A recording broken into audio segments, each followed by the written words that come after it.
Welcome to the Film Connection. I'm Jason Daniels with Easton Community Access Television. The Film Connection is a cable program related to the Hockomock Film Festival. The Hockomock Film Festival is a student-run film festival that is open to students who attend schools or live in one of the Hockomock League towns. We are accepting submissions until May 27th, and for more information, visit hockomockfilmfestival.com. With me today is a special guest, Elaine Lowe. Elaine is a graduate of Canton High School and is now a successful screenwriter, actress, and director and activist in Los Angeles. So, Elaine, thank you so much for coming to the show. Thank you for having me. I'm really excited. Great. So I was thinking, basically, since you are a graduate of Canton High School, maybe start by telling folks how you got from there to where you are now. Sure. So when I was in school in Canton, I did a lot of the school musicals. That was my first kind of love of acting. Yeah. And when I graduated, I went to college. I went to Brown, and I still did musicals there. I never intended on having this be a career.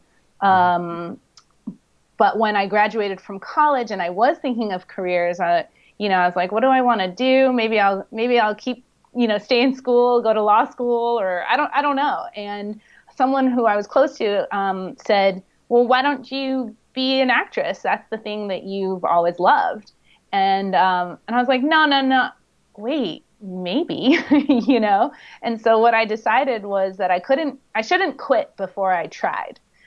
So I did some stuff in the Boston area and Providence area, some independent films. I got connected with some casting offices that are out of Boston, and through that I got my SAG card. SAG, which is now SAG-AFTRA, is the union for actors, and I had been told that if I could get my SAG card, then I should move to LA. And I was like, all right, here I go. And so I joined I was eligible to join the union. I moved to Los Angeles, and I've been here ever since, and now it's been about 15 years. Okay, wow. So you started, it sounds like, by volunteering your time or on these productions, or were you paid, on some of these local productions? Some of it was volunteer, I would have done anything for free at that point just to get experience. Yeah. And then some of it actually was paid, like the job where I got my SAG card paid pretty well. And, it was just kind of luck whether or not I got paid at the beginning of what type of job I booked. Mm-hmm. And so, yeah, I did put in a lot of free hours just to have experience, build my demo reel of, me on film actually doing things. And so yeah, it was fun too, because I had no idea what I was doing. So everything was a new adventure. Yeah. And for burgeoning film students, having a reel is really essential in terms of legitimizing yourself. Yeah, I think so, because, without a reel to show people, then you can say I'm an actor or I'm a filmmaker, but if you can't show that to someone, then who knows whether they'll believe you or not, really. Right. So did you go to Los Angeles with a project that you were working with, or what happened once you got there? No, I just took the leap, decided to move, that I felt like, well, I was ready for a change anyway. Just sorry for everyone in Massachusetts, but I hate the cold. I hate the winter. And so I was ready to go anyway. And it seemed like this was a logical step, that if I wanted to work in television, which was my number one goal, that LA was the hub. And so I just moved out here. I didn't really know that many people. There was no plan. It was just a leap of faith that if I really wanted to do this, I should be in the center of it all. Okay. And did you, I don't know, so from there, was there a project or a direction that your career went in? So from there, I mean, it's really hard to be an actor in Los Angeles, in New York, anywhere. It's hard to get work. And so for a few years, I kind of, just tried different things, tried to meet people, tried to audition. And finally, it started working maybe about 4 years in is when all of it came together as an actor, where I felt like I finally knew how to audition very well. I knew enough people. I did a lot of internships. I met a lot of people that way so that they could know I'm smart, I'm a hard worker, I'm not scary, I'm not going to embarrass them on set, Okay. And I also landed a great agent who really believed in me and knew how to properly sell me, like what I'm good at. And so around that fourth year, I think I booked something like eight TV shows in a year and a half, or something like that, and it just all clicked. So I've been lucky enough to be a working actor for quite some time, but I felt that I didn't really have a lot of interesting roles.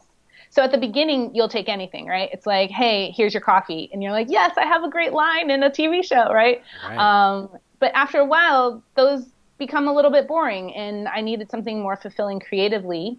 And so I started making my own work, which is why actually now, even though I'm still an actor and I have, appearances in TV shows now and then, I actually am much more focused on my writing and directing now, because I realize that I really love telling the story or creating the story as opposed to just being a cog in the wheel. Hmm. All right. Now, when you say write a story, what kind of stories are we talking about? So, wow, that's a great question. Lots of different stories. Part of my mission in life, I think, is to help with the push for greater diversity and inclusion in our storytelling, meaning like in television and film. So, as an actor, as an Asian woman, I felt that I kept hitting what we call the bamboo ceiling, that you're relegated to a certain number of roles, So I played a lot of nurses and receptionists, and I wanted to broaden that scope by telling stories that featured people who look like me, Asian American women, in different roles, and that brought into all sorts of inclusion in my storytelling. So one of my short films that won some awards got. It's a zombie film, but it's a zombie film about a mixed race family. Much like my own. My mom is Portuguese and my dad is Singaporean, and so we had a mixed race family, in a zombie film, and there was no greater messaging about like what it is to be Asian, or to be mixed race, but just to see these people in a common genre. Right. So I have another one that also did very well that was about like a couple who were trying to scare each other, and so it's a funny comedy, but then turns into actually like something quite scary. So I tell lots of different stories, and the one that I'm really interested in right now, that I have actually a series coming out in June of this year of 2019, is my series called Doxed. And when someone is doxxed, that's when their personal information is put online. And so my character, an Asian American woman, writes a kind of racist joke that goes viral. And so she has to deal with being hated by the entire internet, but she also has to deal with, examining her own privileges and beliefs, because she kind of thought that she couldn't be racist since she was a person of color. Right. So I like to examine, things like that are kind of current in the zeitgeist right now. Would you say that the industry is receptive to these sorts of stories at this point in time? Things have really changed rapidly in the last year or 2 years maybe. So I would say definitely they are receptive now. Crazy Rich Asians, which was a great movie, certainly changed things for the Asian community. But I think other things like Get Out, another great movie, Very, yeah. Yeah, I think that was an amazing film because it was such a good horror movie, but it also had such great social commentary. And so I think things are rapidly changing now. Right. And are we talking about changes in front of the camera, behind the camera, and what might be the difference or similarities in that scope? Yeah, that's a great question. I think it's both. I think things are changing in both places. Obviously, visually, it's easier for us to see the change on screen, so how actors are affected. But really, the stories that are told are also affected by the people who are telling them. So I think we're seeing greater diversity behind the camera too, both from a writing standpoint and a directing standpoint. I will say it's still a very long road ahead. Mm-hmm. I think I forget what the actual statistic is, but it was something like only 2% of the top however many movies of last year were directed by women of color. So it's a very small population of women who are who are getting the green light to do these things. But it is changing, but Right. it's still a process. Right. So I think it does have to do with the decision makers, right? The people that make the decisions to greenlight projects, Yeah, the programmers who decide to put things into festivals or put things on television. So absolutely. hopefully those people that are making the decisions are beginning to have their minds opened up by this, not be afraid of diversity. Yeah, I mean it certainly trickles down, so that's why the greater inclusion that is at the top, the more that there is at the bottom. And so I think what's awesome though in terms of young filmmakers is that they are tending for the most part to grow up in a more diverse and tolerant world. I mean, obviously not everywhere and not everyone, but I think that they already are telling more interesting stories and from different viewpoints and stuff like that. So Hmm. I think I have a lot of excitement for the next generation of filmmakers. Right. Right. Well, that's great because that's who we're that's who we're trying to reach out to with this program. So maybe you could talk a little bit about the work that you do further in this area beyond the screen. I think your bio said different committees for diversity advancement and women's advancement, low budget committee, and I didn't know if how those groups operate. What maybe a bit of the dynamics of those organizations. Sure. So I'm very involved with SAG-AFTRA, as I mentioned, the actors union, and I feel it's always important to give back when you can and help someone else. So that's how I consider my union service is my efforts to give back. So I belong to the Los Angeles Local Board of Directors, which means we meet, I don't know, it's something like every other month or so, to discuss various issues that the union is facing, particularly in Los Angeles. But I also serve on these different committees doing more targeted, focused work that might not involve the whole union, but might involve a subgroup. So, for example, the diversity committee.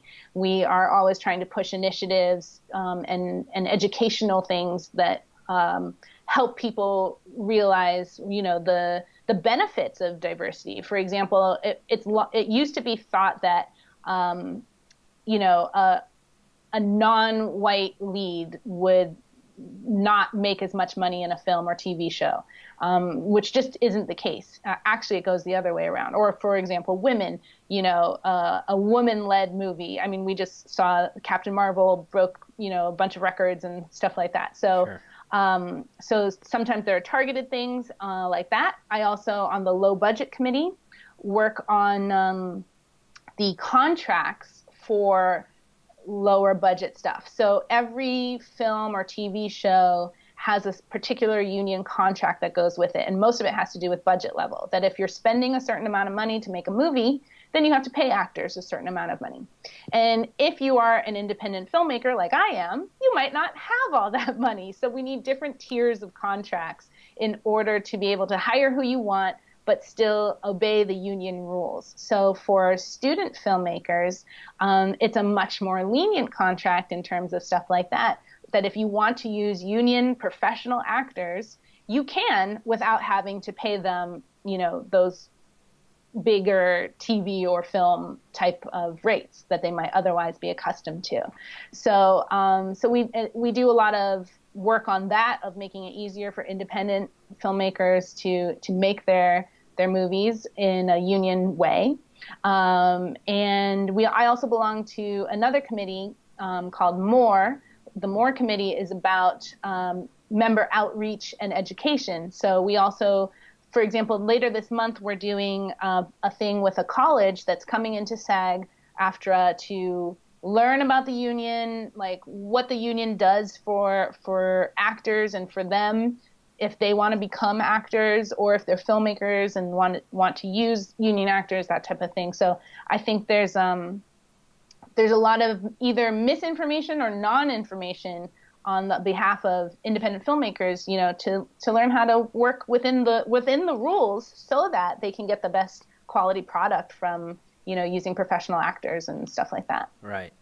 Yeah, well, it must be a challenge to wrangle, these filmmakers that are all probably coming from different places, different locations, different mindsets, and finding ways to standardize their relationships, their contracts. It sounds... Yeah, and we try really hard to have the union be available to answer any questions that they have, because we want to encourage creative filmmaking, independent filmmaking, while still being aware that there are certain rules to follow for safety, for fairness, all of that. And so the union is very active in trying to help newer filmmakers understand how to go about protecting themselves and protecting the actors that they're working with. Okay. All right. So I just wanted to shift gears a little bit and ask you, what surprised you the most about when you moved out to Los Angeles, about the industry itself? What surprised me? What I think is the most surprising is how collaborative and wonderful people actually are. I always thought that this is a cutthroat business, right? Yeah. It's so competitive. There's so many of us and there's only a few jobs. And while that is true, I find that most people are willing to work together in the way that a rising tide raises all ships, And so I am always blown away by people who are willing to donate money to a film that I'm making, or donate their time and be in it. In the series that I have coming out, I have several fairly famous actors who did this project for me as a favor, and I also have a ton of non-famous actors who did this project for me as a favor, So it's pretty amazing how people will come together if they believe in the project or they believe in you. I really try to foster a community of like-minded people around me, and I'm so pleasantly surprised that that is possible and enjoyable. Yeah, how do you do that?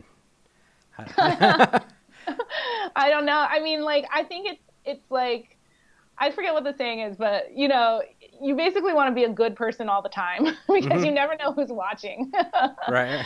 So I try not to burn any bridges, and I try to be an example of what I like to see. And so I think when I ask for help, people know that I'm not trying to take advantage of anyone. I truly am asking for help, as opposed to trying to sneak one past someone or that type of thing. And so and those are the people that I'm attracted to too, and that I'm willing to work for free or to help them or read their script and give them notes or whatever it is, that if we have this sense of we're all in it together, then that's who I'm attracted to. So I think anyone who's too cutthroat or too too selfish, they just aren't really in my circle anymore. Got it. What would you say is a lesson or a big lesson that you may have learned from your experiences out there for folks? I think the biggest lesson is kind of what I alluded to at the beginning of don't quit before you try. because I never thought I would be as able to sustain myself as an actor, but I can. I never thought that I would be a good writer, but I am, and it's been eye-opening to actually make it to a place where I feel comfortable saying that, where I feel comfortable going, yeah, actually I'm pretty good at this, because I definitely did not think I would be. So I think that's probably my biggest lesson is you never know what's going to happen. So you might as well just give it a shot. Mm-hmm. I ask folks who've come on the show before about the future of the business, the future especially of distribution. And I'm curious to know, as somebody that's in the thick of it, who's working on projects and collaborating as you are, do you have any thoughts on the future of distribution of entertainment content? I don't know the best phrase for it, but film. I think that's like the $1 million question right now, or maybe the $6 billion question is probably a better estimate. I don't know what's going to happen. I do know that all the major tech companies have huge investments of money. I say 6 billion because that's, I think, how much Apple is putting into developing their own content, or Netflix is continuing with what they're doing, everything. And so I think we're going to continue to have an overwhelming amount of choice for quite some time. And then the market will correct itself at some point where there will be winners and losers in terms of what people like. I know for me as a consumer, I don't want to subscribe to a bunch of different, platforms like CBS.com, or Disney's doing theirs, and Netflix is doing theirs, and Hulu's doing theirs, and Apple's doing theirs, and Facebook is doing theirs, or whatever. So I think at some point we will go from this. Right now we're in the proliferation stage of all these different content providers, and it will probably come back down. But who am I? I don't know. I'm just one person, so Right. Who knows what might happen? Well, as a consumer, I think that is a good place to look at things and say, too much choice is just sort of paralysis that comes out of having so much choice. So I think it is interesting to ponder on that. And you're right. It is you need a crystal ball for that sort of thing. So as we wrap up here, I know you had said don't quit before you try. But maybe on the more technical side, as a writer, as a creator, are there any other advice you may give to a young filmmaker? Well, on the technical side, I would say probably most filmmakers' advice is you need good lighting and you need good sound, right? If you can't see it and it looks bad, no one wants to watch it. If you can't hear it, no one wants to watch it either. Forget about it. Yeah. So I think those are some lessons I've learned. Even though I've been making films for a while, last year I made one with some friends, really cheap, on the run, like running through LA, just stealing shots from all over. And the sound was not great. I don't know if it was under the circumstances we were shooting, or maybe the person that we hired was not as experienced as some of the other people I'd worked with. All my regular go-to people were busy. So I don't know why it wasn't great, but it wasn't. And when I watch it now, I'm like, oh man, like this could be so much more fun if the sound was a little bit better. You can hear it, but you can hear that it sounds a little bit cheap, a little bit janky, you know? So right. If it draws attention to it, then I suppose then exactly. It's too much. There's a problem. Exactly. So that would be my technical side of things. I would say as a writer, I don't know that there's like a technical side, but so much as I've found that I need to be incredibly disciplined about writing, that I will do literally anything before I sit down to write. Like I will make my bed over. I will wash the dishes, take the dog out, like all of the things that normally, maybe I don't even want to do, but I will do it so that I don't have to write, even though I love writing. It's so weird. I love it, but I think I'm always scared to sit down and do it. So I'll procrastinate.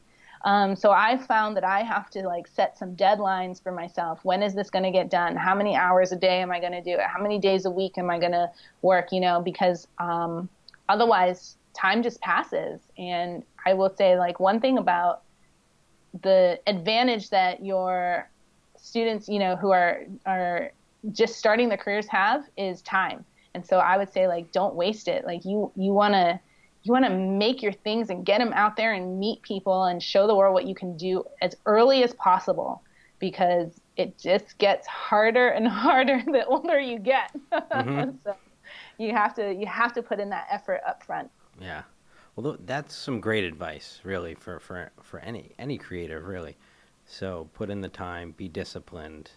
Don't be afraid to put yourself out there. Yeah, and I would say, especially since you have this, the Hockomock Film Festival, like, film festivals are a great way to put yourself out there, get your work seen, and just don't be afraid to do it. I read this article a while ago called "Why You Should Aim for 100 Rejections a Year," and it changed my life, because I used to aim only for wins, and when I didn't win, I'd be really sad. And to be honest, I didn't win a lot, right? Mm-hmm. Whereas once I started going like, oh, I'm trying to get a rejection. And that allowed me to just like put my work out widely and go, I just want a rejection. And I get a rejection. I'd be like, great, I got a rejection. There's number 1, there's number 2, there's number 25, there's number 37, whatever. But eventually, like, when you put yourself out there 100 times, you are actually going to win sometimes, or you're going to come close, or you're going to get something really good out of it. And so I would recommend submitting widely to film festivals and, asking people, hey, will you read this? Will you watch this? Those count as your rejections too, because you never know who's going to go, wow, I see a lot of potential in what you're doing, and I'd like to help you. Mm-hmm. Elaine, this has been terrific. Thanks for coming in. Great. I'm so glad. If people want to find you, how do they find you? Sure. So I have a website. It's just my name, ElaineLow.com, and that's LOH is my last name.